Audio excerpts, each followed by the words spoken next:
Shalom Haverim, bienvenidos a nuestra 10ª y última clase de este ciclo del ciclo del año judío. Hoy nos vamos a dedicar a un tipo específico de fechas y lo vamos a complementar con algunas menores que no mencionamos, pero nuestro principal énfasis en esta clase va a ser con las fechas instituidas por el surgimiento del moderno Estado de Israel.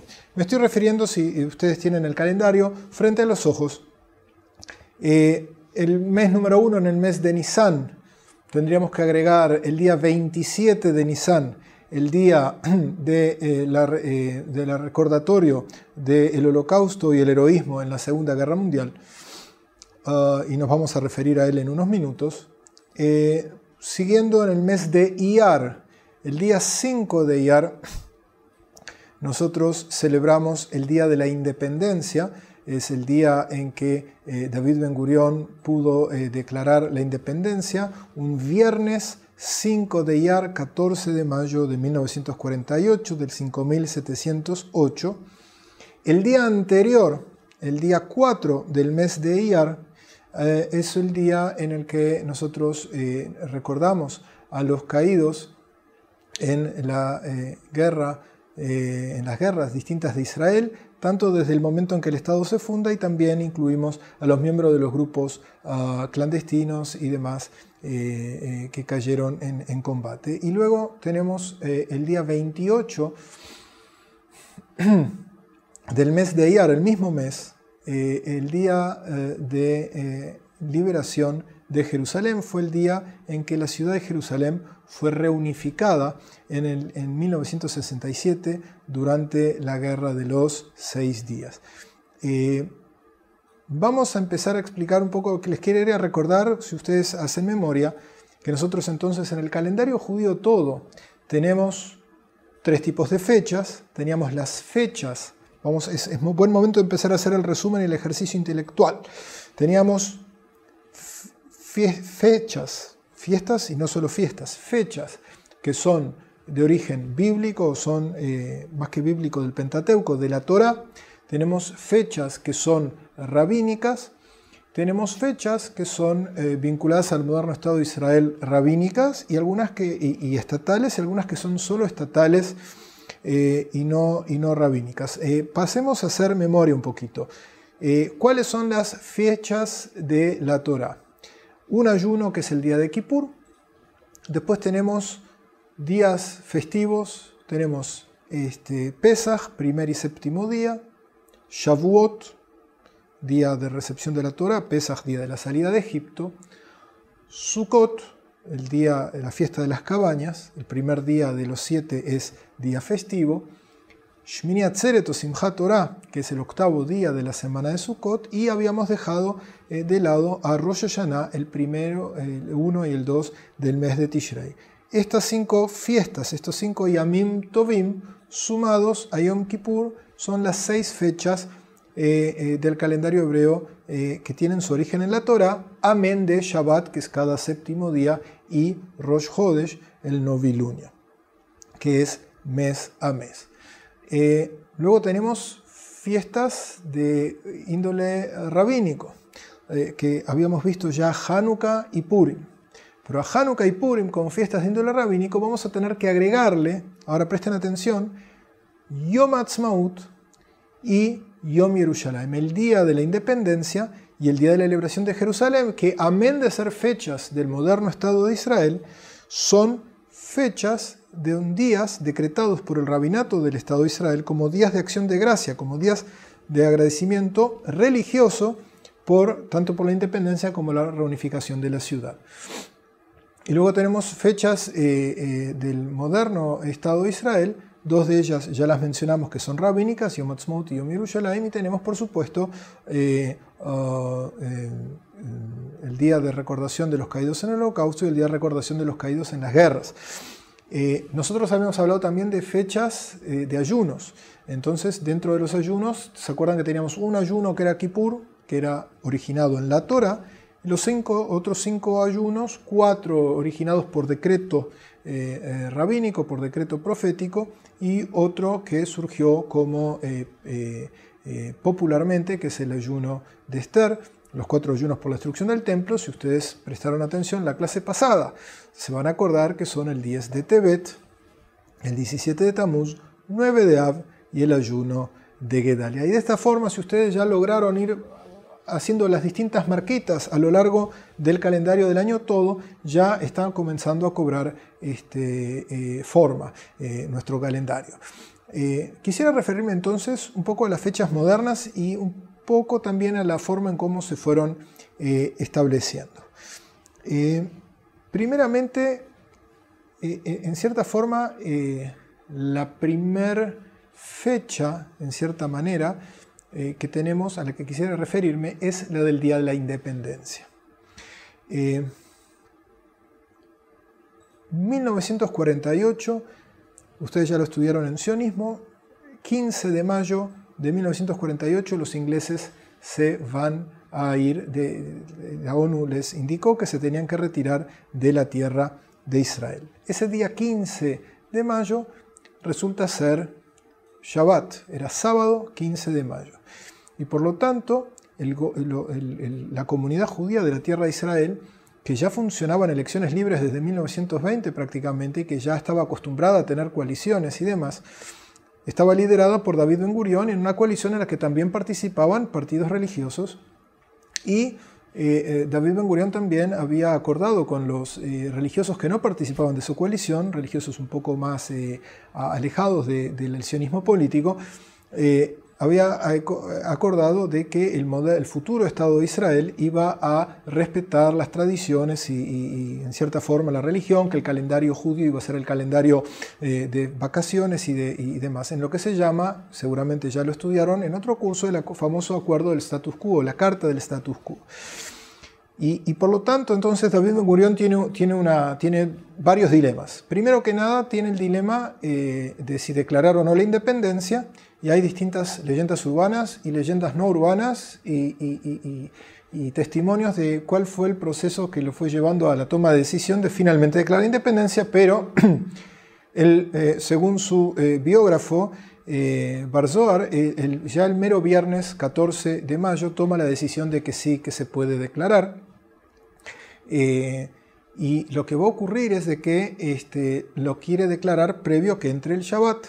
Y por lo tanto, si bien el mandato británico concluía a las 12 de la noche del viernes, la noche del viernes para el sábado, de 14 para el 15 de mayo, según el calendario gregoriano, David Ben Gurión tenía que declararlo según el calendario hebreo, porque en realidad ahí por mayo, Shabbat entra a eso de las 6 de la tarde, y si él declaraba la independencia posterior al horario de ingreso de Shabbat con micrófonos y demás, se le podía haber sido objeto de un problema político, y por lo tanto, entonces, 4 de la tarde se declara la independencia.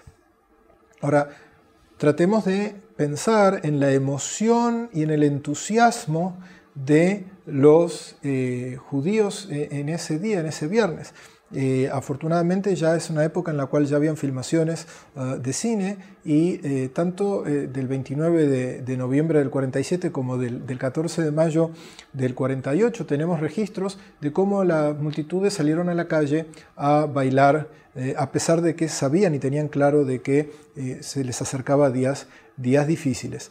En el mero momento en que se declara independencia, ya el rabinato de Israel, desde ese mismo 48, muy pocos días posteriormente, ya toman la decisión de que evidentemente el Día de la Independencia es un día de acción de gracias, es un día en el que hay que agradecer a Dios por las bondades recibidas. Eso de que tras tantos años de exilio, sobre parte de la tierra histórica de la tierra de Israel, una parte del pueblo judío logra tener un cierto grado de independencia o de autonomía, era algo que ameritaba agradecer a Dios, y por lo tanto el rabinato de Israel lo instituye como Día de Acción de Gracias, y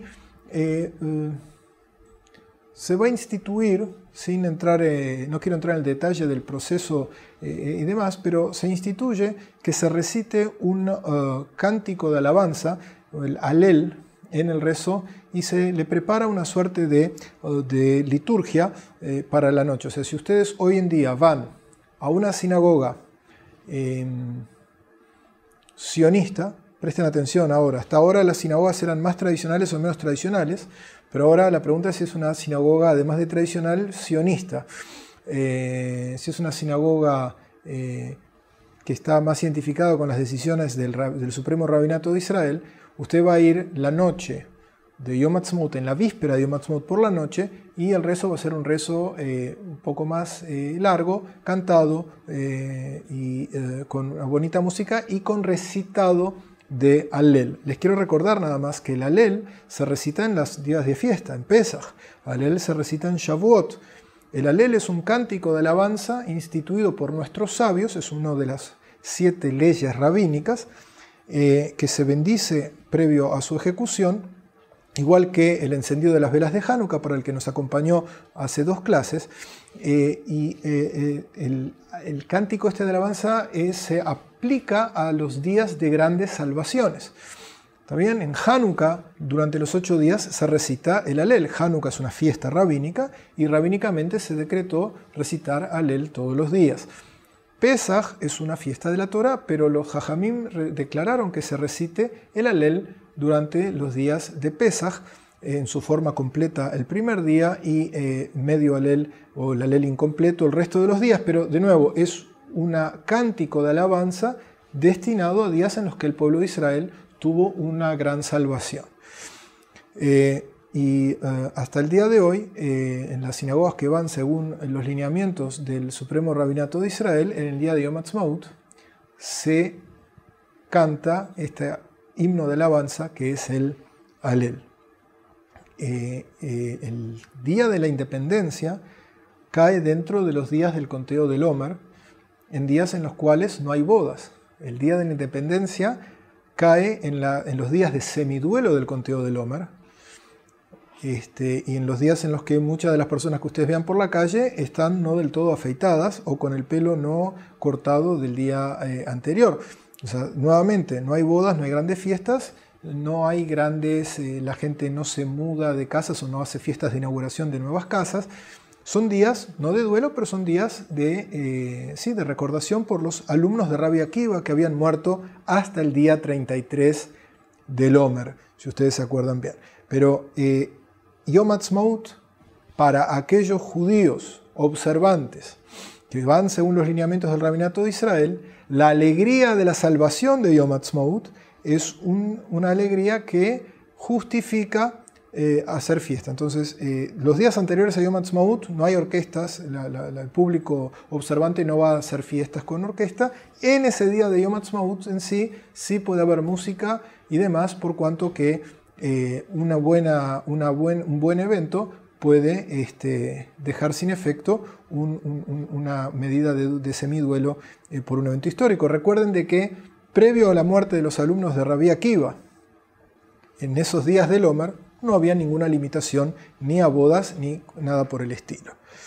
Entonces, el día 5 de Iyar, el Estado de Israel, por una ley que decreta en 1949, y el Rabinato de Israel, más o menos por ese mismo momento, declararon un día de fiesta. Es fiesta para el Estado y es fiesta del punto de vista rabínico. Aquella persona que no es de asistir a la sinagoga a diario o a menudo, entonces se limita a las fiestas de carácter estatal, pero en ese caso, tanto la fecha del Estado como la fecha rabínica coinciden y es una de las bonitas fiestas que se innovaron en el siglo XX. 5 de Iyar, entonces, Yom Ha'atzmaut. En la visión de los Rabanim del Supremo Rabinato de Israel, el Estado de Israel es lo que se define como Reshit Tzmichat Geulateinu. Presten atención, es el comienzo del inicio del florecimiento de nuestra redención. Vale decir, no son los días del Mashiach, no son los días de la redención, todavía vivimos bajo muchas condicionantes, todavía nuestro templo de Jerusalén está destruido, todavía no somos del todo libres en nuestra tierra, todavía nuestra independencia está condicionada por muchas cosas, pero sin duda que es un evento que dejó boquiabierto a muchas personas. Piensen nada más que 3 años antes de la declaración de la independencia, los campos de concentración y exterminio en Europa todavía funcionaban. Es muy fuerte, es muy decisivo, inclusive desde mayo a mayo, o sea, por lo menos la guerra en Europa, de mayo del 45 a mayo del 48. Entonces, muchas personas que luego se manifestaron como un poco más escépticas respecto del carácter divino de la redención o de la liberación, en el mismo año de 1948 era más común que lo acepten como tal. Y por lo tanto, entonces, tenemos un día de fiesta que es tanto estatal como rabínico. El día anterior a Yom Ha'atzmaut, el día anterior a el Día de Independencia, nosotros recordamos a aquellos que cayeron y no pueden participar con nosotros de los festejos. El Día de la Independencia es anterior, el Día de Recordación de los Caídos es anterior al Día de la Independencia. Entonces, si bien se comenzó a conmemorar recién en 1951, presten atención, todavía la guerra del 48 termina en el 49, y demora un tiempo hasta que se decide realmente qué hacer y cómo conmemorar y demás. O sea, se conmemora a cada soldado caído en la fecha en que cayó, o se reúnen a todos los soldados. Puedo decir con orgullo que nosotros no tenemos monumento al soldado desconocido, porque ninguno de nuestros soldados fue desconocido.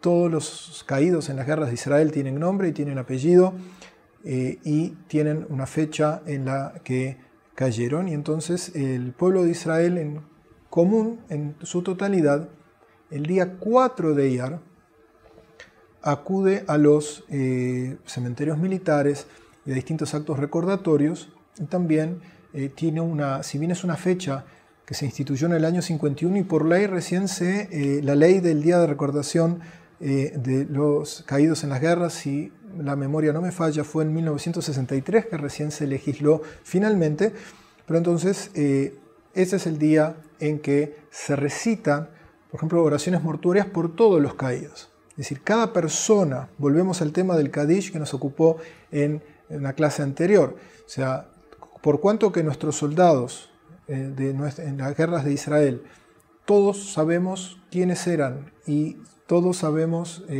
sus nombres y sus fechas en las que cayeron, salvo algunos casos muy especiales en los que se especula cuál fue la fecha y puede haber alguna duda, pero básicamente en el 99.9% de los casos sabemos las fechas. Entonces los parientes en primer grado tienen que decir Kadish.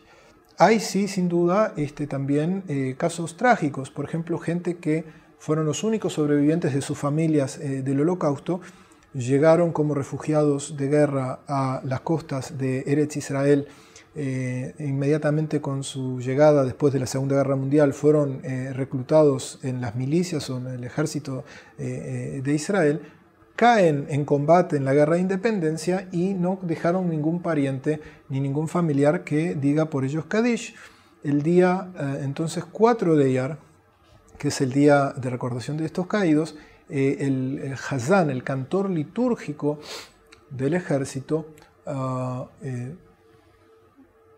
eleva plegarias por las almas de todos los difuntos y de esa forma también dice Kadish por todos los difuntos, y de esa forma quedan incluidos también aquellos que no tienen parientes en primer grado que lo hagan. Y de esa forma entonces tenemos Yom Ha'atzmaut como una fiesta rabínica y estatal, y el día recordatorio anterior, que no es necesariamente un día decretado por el Rabinato de Israel, pero que por supuesto El rabinato de Israel participa de él y el rabinato sobre todo del ejército. Y es un día en el cual, de nuevo, la práctica religiosa y la práctica civil van de la mano. Una cuestión que quería recordar también es que acostumbramos a celebrar en Israel esto de una forma muy interesante. Y es que el 4 es un día de duelo nacional, el 4 de Iyar. Es un día en el cual, si ustedes llegan de visita, si nos visitan en ese día, no van a tener cines, muchas de las oficinas van a estar cerradas, cafés, bares o restaurantes para ir a comer la noche previa están cerrados. Pueden sí haber actos de recordatorios, pero no van a haber, digamos, lugares de esparcimiento abiertos. Es un día en el cual, en cierta forma, todo el mundo está acongojado. Cuando uno vive en este país, siempre conoce a alguien, tiene un compañero, un amigo de un compañero. Si bien los números de caídos en la guerra de Israel, comparado al volumen del fuego que hubo en las distintas guerras, es un número muy, muy bajo, prácticamente sin parangones en la estadística militar. Es fácil hablar de estadísticas, pero todo el mundo conoce, cuando uno conoce una persona que cayó, por más que estadísticamente el número sea bajo relativamente, son más de 20.000 a lo largo de más de 100 años y realmente es un día muy sensible para todos. Pero entonces, ese día, que es un día de recogimiento, es un día de bajo perfil, se transforma rápidamente en un día de enormes festejos en la noche que va del 4 para el 5 de Iyar. Por cuanto entonces que en el 4 al 5 de Iyar hay fuegos artificiales y festividades y demás, y también por una cuestión de que en el moderno Estado de Israel personas más religiosas y menos religiosas queremos participar de los mismos, o más observantes o menos observantes de las leyes bíblicas queremos participar de los mismos festejos, porque la independencia es de todos. Entonces, normalmente el día de Yom Ha'atzmaut se mueve de tal forma que no caiga ni Shabbat ni víspera de Shabbat. Entonces, normalmente son pocas las veces, pocos los años en los que, por cuanto que son 2 días y están conectados, y son 2 días que implican viajes y cuestiones, entonces normalmente el día de independencia se mueve un día para adelante o para atrás de forma tal de alejar esta dupla de días del Shabbat, cosa que se haga cómodo para todas las personas. Por eso, si usted va a viajar a Israel y quiere participar de los festejos de Yom Ha'atzmaut o quiere también participar del día de recogimiento previo, usted no se apure a mirar en el calendario. Usted puede llegar a abrir su calendario de ese año en su aplicación o en su almanaque de hoja, y va a ver que muchas veces el día del recordatorio no es el 4 y el día de la independencia no se celebra el 5. Hay años que sí, mayoritariamente los festejos y las ceremonias son movidas. Esto es una recomendación de índole turística, pero que creo que tiene su valor. Nos queda una tercera fecha, nos quedan 2 más, pero me quisiera referir a una tercera fecha vinculada al moderno Estado de Israel. Y es el día de recordación de los caídos durante el Holocausto. Esto nos lleva a la misma pregunta que nos hicimos en Sukkot. Si los judíos habitaron en Sukkot, recuerdan, durante 40 años, todos los días, ¿en qué día vamos a conmemorar Sukkot? ¿O por qué la Torá, en ese caso nos preguntábamos, elige específicamente el 15 de Tishrei para recordar Sukkot, siendo que judíos habitaron Sukkot durante 40 años, los 12 meses del año? Esta misma pregunta, sin Dios y sin la Torá en la ecuación, la vamos a preguntar también. Más o menos desde el 1 de septiembre del 39, por supuesto que no quiero entrar en sutilezas, que no es mi área, pero más o menos entre el 1 de septiembre del 39 y mayo del 45, la masacre de judíos en Europa acaeció día a día. Hubo años peores, hubo años más intensos, menos intensos, pero el Holocausto fue a diario. Y la pregunta es entonces, ¿qué día del año vamos a escoger para recordar la masacre? Pero hay un punto más también. Sobre todo en los días iniciales del Estado de Israel, hubo una suerte de voluntad política o de pensar común que procuraba no solamente recordar en el día del Holocausto la masacre, sino que también procuraba izar en alto la bandera de la rebelión contra la ocupación nazi. Vale decir, había una diferenciación entre el heroísmo de los civiles que fueron a la muerte y los partisanos que lucharon contra la ocupación nazi. Y en cierta forma se quería en un mismo día darle expresión a ambos eventos.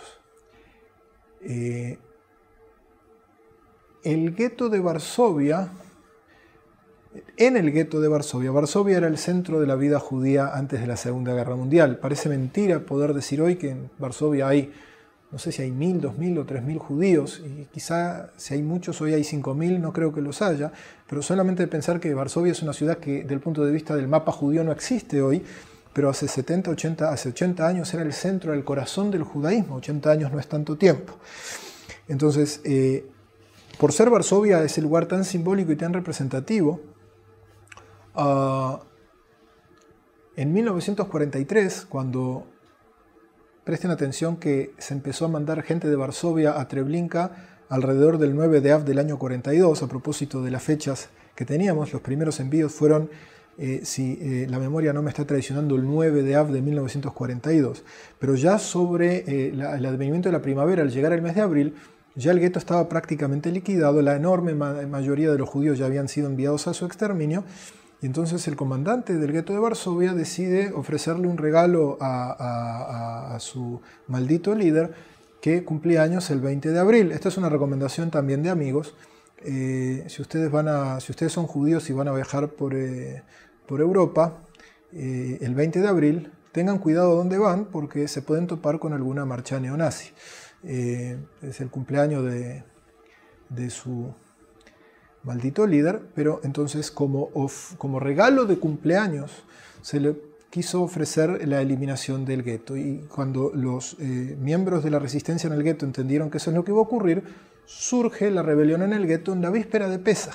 Fue el 14 de Nisan, por la noche, fue el día de Pesaj, en la noche del Seder, comienza la rebelión contra los alemanes, y van a lograr primeramente lograr que el 20 de abril, va a ser un 19 de abril del año 43, el 20 de abril no se puede eliminar el gueto porque hay resistencia, entonces no se le puede hacer el regalo de cumpleaños al líder tal como se quería, y en cierta forma la resistencia del gueto de Varsovia, que por supuesto que fue una resistencia desesperada y no tenía ninguna intención de derrotar a los nazis, por supuesto, pero sí logró en cierta forma su objetivo. Y por lo tanto, la resistencia del gueto de Varsovia se transformó en un evento emblemático de la Segunda Guerra Mundial, desde la óptica judía de la Segunda Guerra. No fue el único levantamiento y no fue el único gueto que se levantó, no fue el único lugar donde hubo resistencia armada, por supuesto, pero por ser el centro del corazón y por las circunstancias y las fechas, fue un lugar,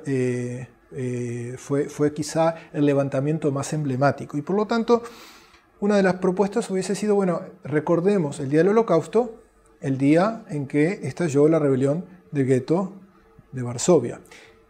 Lo que ocurre es que esto coincide con Pesaj, con la festividad de Pesaj. Y por lo tanto, nosotros tenemos un principio que nosotros no mezclamos cosas. O sea, si un día de fiesta, recuerdan que Gedaliah fue asesinado en Rosh Hashanah. Nosotros no conmemoramos el asesinato de Gedaliah ben Ahikam y ponemos un ayuno en Rosh Hashanah. Esperamos a que concluya Rosh Hashanah y el primer día disponible es el día que se recuerda. Por lo tanto, el ayuno de Gedaliah, se acuerdan que es el día 3 de Tishrei. ¿Qué va a ocurrir acá con Yom HaShoah? El día 14 no se puede. El día 14 de Nisan o 15 de Nisan, porque es o víspera de Pesaj o Pesaj.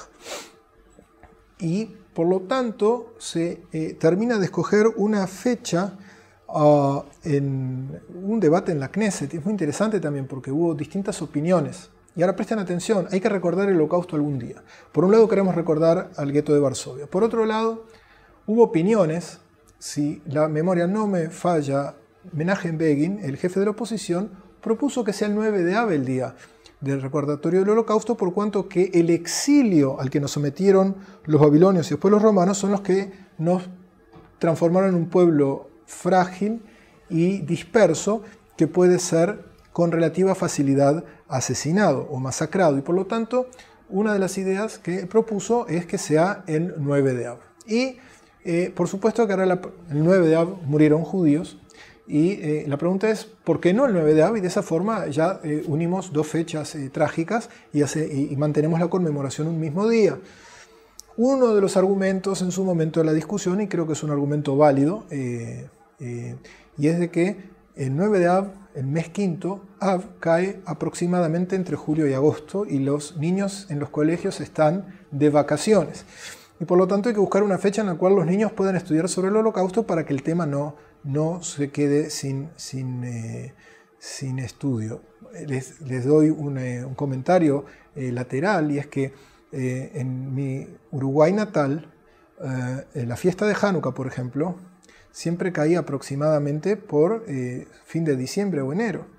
Y por lo tanto, en el colegio prácticamente nunca hicimos nada por Hanukkah, porque hay una cierta fecha de diciembre a partir de la cual no se asiste al colegio. Y en el momento que hay vacaciones, los temas no se tocan, y por lo tanto también yo comencé a profundizar más en la fiesta de Hanukkah una vez que vine a vivir a Israel, y la fiesta de Hanukkah cae en la mitad del año laboral. Y lo mismo fue parte del argumento para no unir el 9 de Av con el día del Holocausto.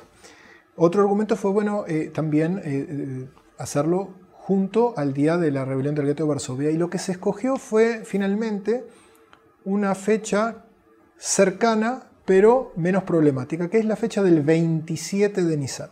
El 27 de Nisan es exactamente una semana antes del día de recordación de los muertos en las guerras de Israel, 8 días antes de Yom Ha'atzmaut, y por otro lado no cae sobre el día de Pesaj, y no hay ninguna prohibición o ningún contrasentido en ese aspecto. Y ya el 27 de Nisan era un día en el cual habían habido anteriormente, en la década del 30 y 40, homenajes a caídos en la revuelta árabe que comenzó en el año 36. Esto es una fecha que estaba en el aire, y luego coincidió bien, y entonces por ley de 1959 se comienza a conmemorar el Día de Recordación a los Muertos en el Holocausto, el día 27 del mes de Nisan del calendario hebreo. Normalmente cae aproximadamente por el mes de abril, puede caer en mayo, pero básicamente esas son las fechas, y de esa forma el calendario hebreo moderno tiene una secuencia de fechas que tiene un contenido ideológico, un contenido filosófico muy importante, y es primero el día del Holocausto, los muertos que fueron llevados a las cámaras de gas sin mucha posibilidad de defenderse simplemente por ser judíos, pero sin gran posibilidad de defenderse porque eran extranjeros y no en su patria.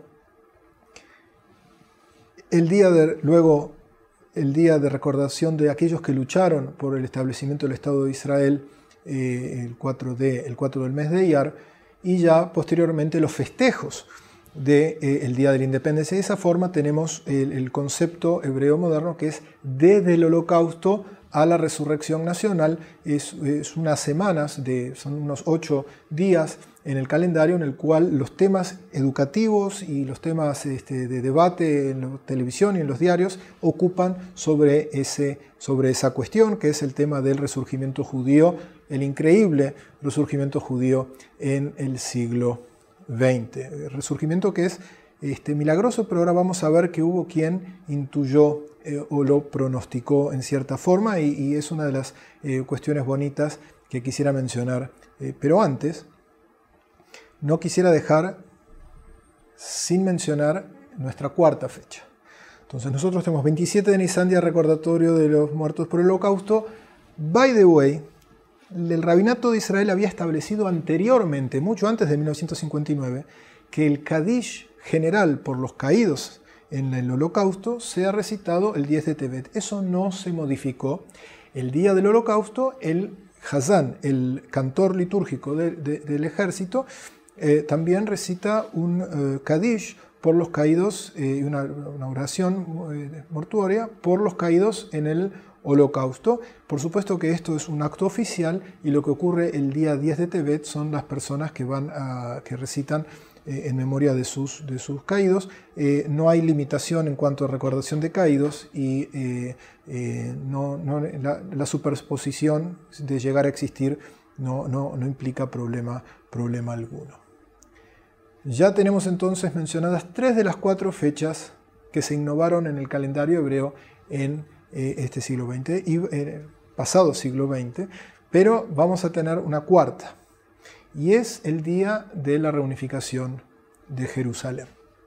Y aquí también tenemos que entrar en la parte histórica y un poco en la parte litúrgica. En 1948, la guerra de independencia, Israel la ganó y la perdió. ¿Cómo terminó la guerra? Bien y mal. Depende en qué frente. La guerra terminó bien porque el Estado se constituyó y hubo un área soberana judía en el cual los judíos de todo el mundo pudieron ir y establecerse. Por otro lado, hubo algunas batallas que se perdieron. Quizá la más dolorosa de las batallas que no se lograron ganar del todo fue la batalla por Jerusalén. Y por lo tanto, entre 1948, como ya habrán estudiado en otro curso, hasta 1967, en esos 19 años, la ciudad de Jerusalén estaba dividida y los lugares sagrados santos para los judíos estaban del lado que quedó en manos de Jordania. Y por lo tanto, se presentó una situación que era un poco paradójica, y es de que por un lado estábamos, digamos, en 1966, en 1965. Por un lado había una gran alegría, la gente valoraba, recuerden que 20 años después del Holocausto, la gente no es tonta y la gente valoraba muchísimo la independencia que tenía, pero por otro lado había un dolor muy fuerte porque para los que conocen Jerusalén, cuando usted iba por la calle Yafo y llegaba a la municipalidad o a la alcaldía, había un muro que separaba Jerusalén este de oeste, y ya a los lugares santos en la ciudad vieja no se podía accesar. Y entonces, tal fue el grado de melancolía que inclusive en 1967, en mayo, en Yom Ha'atzmaut de 1967, hubo 2 señales interesantes. Una fue en el Festival Israel de la canción que salió victoriosa fue Jerusalén, Yerushalayim Shel Zahav, Jerusalén de oro y de cobre y de luz, que es una canción de añoranzas por los lugares santos de Jerusalén. Y el hijo del Rav Kook, el Rav Tzvi Yehuda Kook, en su fiesta, en su yeshiva, que era la yeshiva probablemente la más importante de Israel, o de las más, él, que era una persona siempre tan optimista, prorrumpió en sollozos y en llantos de que qué pasa con nuestra tierra de Israel, que no podemos llegar al Kotel, qué pasa con el muro de los lamentos, etcétera, etcétera. Y pocos días después, contra los cálculos, las expectativas y la voluntad de la clase política israelí, por supuesto, estalla la Guerra de los 6 días. Y en la Guerra de los 6 días no habían planes operativos por conquistar Jerusalén, pero las circunstancias se fueron dando de tal forma que Jerusalén oriental es conquistada por cuanto que Jordania comienza hostilidades. Y lo que va a ocurrir es que se reunifica Jerusalén. Los judíos vuelven a poder rezar en el Kotel. Están las famosas fotos del rabino del ejército, el rabino Shlomo Goren, que toca el shofar que es el símbolo de la redención y de los días mesiánicos. Según Isaías, cuando llegue el Mashiach se sonará un gran shofar y todas las naciones vendrán a Jerusalén, y él, como expresión también de agradecimiento y también de insinuar un posible advenimiento de comienzo de era mesiánica, toca el shofar en el muro de los lamentos. El rabinato de Israel rápidamente y con buen criterio, a mi opinión, decreta al día 28 del mes de Iyar como Día de Acción de Gracias por la reunificación de Jerusalén. Y por lo tanto, de esa forma, también el gobierno de Israel lo decreta un día en el cual las autoridades del Estado y demás conmemoran la reunificación de la ciudad, y se transformó de esa forma en una nueva fecha, tanto estatal como rabínica, fecha en la cual también se recita el Halel, el cántico de alabanza, y por lo tanto en las sinagogas sionistas, en las sinagogas que reciben los mandatos del Supremo Rabinato de Israel, en las sinagogas de este tipo, entonces hay cambios litúrgicos tanto el día 5 de Iyar como el día 28. Una de las cuestiones simpáticas de esta fecha, sobre todo el 5 de Iyar, es de que el Gaón de Vilna a sus alumnos ya les había dicho que era una fecha propicia para que comience la redención. Les estoy hablando del Rabbi Eliyahu de Vilna, quien fallece en 1797 y quien anuncia a sus alumnos, a sus discípulos, que a partir del año 1810 es una fecha propicia para comenzar a volver a habitar la tierra de Israel, que tenía población judía, pero una población judía limitada. Y les dijo que una de las fechas posibles para esa redención era el 5 de Iyar, al tal punto que cuando sus discípulos, varias décadas después, reinauguran la sinagoga Ashkenazí en la ciudad de Jerusalén, lo inauguran una fecha 5 de Iyar, 5 del mes de Iyar, también en recuerdo de el pronóstico o el consejo que les había dado su maestro. David Ben Gurión no es sospechoso de haber sido discípulo ni de algún discípulo del Gaón de Vilna, pero por eso es una simpática coincidencia que el día de la declaración de la independencia se transformó el día 5 de Iyar. Por lo menos es una fecha muy especialmente querida para todos los discípulos del Gaón de Vilna. Uno de los descendientes de cuyos discípulos es el actual presidente del Estado de Israel, el señor Reuven Rivlin. Rivlin es uno de los alumnos, aquellos discípulos del maestro del Gaón de Vilna. La familia Rivlin en todo el país es una familia muy extendida y con un control muy lindo, muy bonito de su árbol genealógico. De esa forma entonces tenemos un repaso de cuatro fechas modernas, 4 fechas que tienen que ver con el moderno Estado de Israel, en algunos casos de índole rabínica, en otros casos de índole meramente estatal, pero esto también es una prueba de que a pesar de que somos un pueblo muy antiguo, nuestro calendario se sigue innovando. Nuestro calendario es un calendario dinámico y sigue admitiendo novedades. De todas maneras, hay 2 fechas que no quisiera terminar este ciclo sin mencionarlas. Una la mencionamos por arribita y tiene que ver también con el resurgimiento del Estado de Israel. Y es el Año Nuevo de los Árboles Frutales, la fiesta de Tu Bishvat.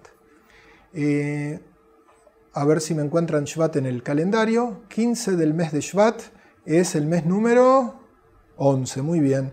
Y por ser día 15, ¿cómo está la luna el día 15? Llena, menguante, llena. La luna llena del mes número 11.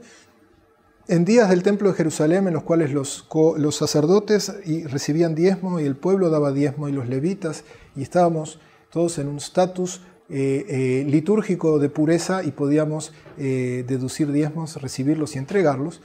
En esa fecha, entonces, el 15 de Av era un día, como ya explicamos, en el cual era la fecha de corte para los cálculos de los diezmos que había que ofrendar en el Templo de Jerusalén.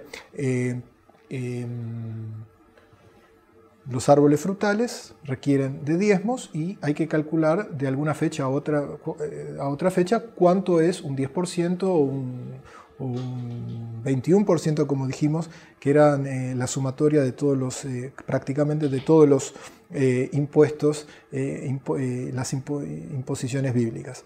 Pero de todas maneras, el 15 de Shvat quedó como una fecha sin mayor relevancia o sin mayor implicancia litúrgica hasta el siglo XVI y XVII y en adelante, que los discípulos de Rabbi Isaac Luria Ashkenazi, el Ari Kadosh, ese gran cabalista que vivió durante 2 años en la ciudad de Safed y revolucionó prácticamente el mundo judío para siempre.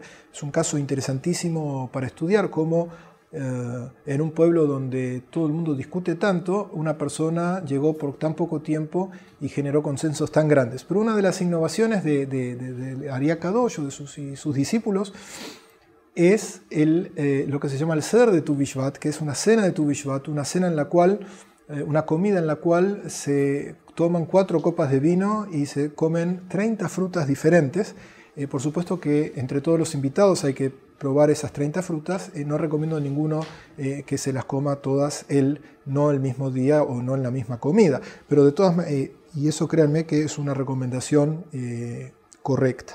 Pero de todas maneras, la idea del Ariá Kadosh es de que la ingestión de frutos de la tierra de Israel y el recitado de las bendiciones por esos frutos va a va a acelerar el proceso de resurgimiento nacional o de redención. Haya tenido razón o no haya tenido razón, en el mundo judío se comenzó a extender la costumbre del día 15 de Shvat de ingerir frutos de la tierra de Israel en la medida de lo posible, realmente de la tierra de Israel, sea bajo la forma de fruta seca y demás, y eso en cierta forma también, como se puede constatar en la poesía hebrea moderna, eso en cierta forma también impulsó o despertó en los judíos del exilio también una pasión, un deseo, una añoranza por el retorno a la tierra de Israel. A fines del siglo XIX se comenzó, los maestros en el Estado de Israel comenzaron una práctica del plantado de árboles en la fecha de Tu Bishvat.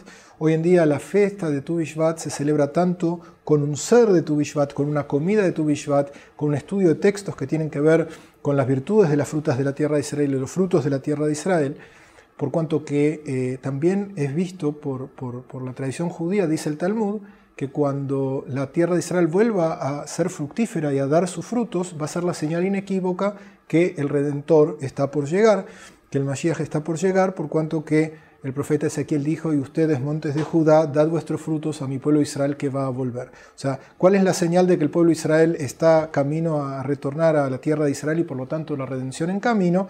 Es que la tierra vuelve a dar sus frutos. Y por lo tanto, tienen que entender que cuando ustedes vienen de visita a Israel y van al mercado y ven tiendas repletas de frutas de todos los tipos, made in Israel, si bien afortunadamente tenemos de las frutas más caras del mundo, porque la tierra es cara, el agua es cara, tenemos poca mano de obra, pero del punto de vista espiritual, nuestras frutas son muy sabrosas, pero del punto de vista espiritual, en la percepción judía, no solamente que el comer de estos frutos es bueno para el alma, sino que además es una señal, bajo promesa del profeta Ezequiel y del Talmud, de que el proceso de redención se está acercando. Y por eso el Tu Bishvat, el 15 de Shvat, más la costumbre, la bonita costumbre de plantar árboles. Les quiero recordar que en todo el Medio Oriente el único país que hizo retroceder la desertificación en los últimos 100 años es este, entre otras cosas también por la intensa práctica de plantado de árboles, que no es un precepto del día, pero es una bonita costumbre que se instituyó en los últimos 100 años y también es una señal, es una marca de que el calendario judío se innova y que las praxis tradicionales judías no solo preservan un pasado glorioso, sino que también van forjando nuevas costumbres. Y me quisiera referir, en último término, a otra fiesta, menor hoy en día, muy menor hoy en día, pero que ya la mencionamos en el contexto de Yom Kippur. Y es el día 15 del mes de Av. Y qué más bonito que terminar este ciclo nuestro de clases hablando del 15 de Av. ¿Por qué del 15 de Av? Primero voy a ser grosero y simplista. Pero el 15 de Av es el día de San Valentín judío. Pero es un San Valentín, primero que nosotros no tenemos santos, pero es el día de los enamorados, el día del amor, es el día de la concordia dentro del pueblo de Israel. Según la tradición judía, ¿se acuerdan que les conté que no hubo días, según el Talmud, no hubo días buenos para el pueblo de Israel como el día de Kippur y el día del 15 de Av? Ya les conté que nuestros sabios tomaron por descontado que el día de Kippur es un día buenísimo porque es un día de perdón y de limpieza de los pecados. Para un buen religioso, sentirse libre de culpa, libre de Jewish guilt, es algo grandioso. Así que el día de Kippur es un día alegre. ¿Por qué el 15 de Av es un día tan alegre? Y entonces el Talmud enumera una serie de acontecimientos a lo largo de la historia que acontecieron el 15 de Av y que lo transforman en un día de buena vibra, en un día con que todo el cosmos está confabulado con una predisposición positiva. ¿Qué cosas buenas pasaron el 15 de Av? Menciono algunas. Un 15 de Av dejaron de morir los muertos del desierto. ¿Qué quiere decir? Ustedes, si se acuerdan, nosotros mencionamos en la clase pasada que el segundo año de la salida de los 40 años que el pueblo de Israel estuvo en el desierto, el segundo año después de la salida de Egipto, fue el pecado de los espías. Y entonces el castigo del pueblo de Israel fue que Dios le neutralizó el Waze a Moisés y nos estuvo dando vueltas en el desierto 40 años. ¿Por qué 40 años o 38 años y medio más? ¿Por qué no estuvo otros 38 años y medio dando vueltas? Porque era necesario hacer un recambio generacional. Esa generación no estaba apta para entrar a la tierra de Israel y teníamos que hacer pasar el tiempo hasta que surja una nueva generación.